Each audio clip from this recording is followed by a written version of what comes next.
Good morning guys. So, I'm on flare. Makikita niyo po sa skin ko sa mukha, sa balat. Galing na ako kahapon doon sa hospital for check-up kay doktora. And binigyan niya ako ng request for laboratory. Ayan, hanggang likod siya. So, andyan pang aking pusa. Extra siya sa aking video.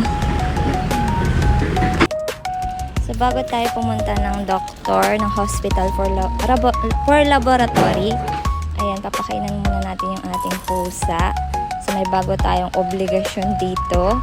Ayan ang pusa. Ayan. So, makain na siya. Parang gutom na gutom lagi every morning.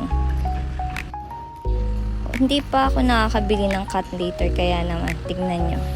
Nagkalat ang kanyang pupo dito sa sahig. Ayan, pupo tsaka ihi.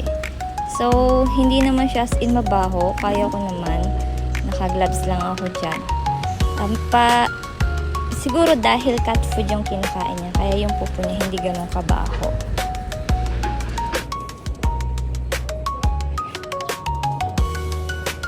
So, tapos na akong kuhanan ng dugo. So, pupunta naman ako for x-ray naman. Kasi medyo makati yung lalamunan ko, kaya sabi ni Doc, hingan na daw ako ng x-ray.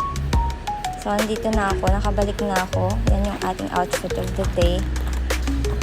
At ang ating pagkain ay McDonald's. So, after natin itong brunch na naman, kailangan natin uminom ng gamot. So, ayan, 3 klase yung iniinom kong gamot. Actually, 4.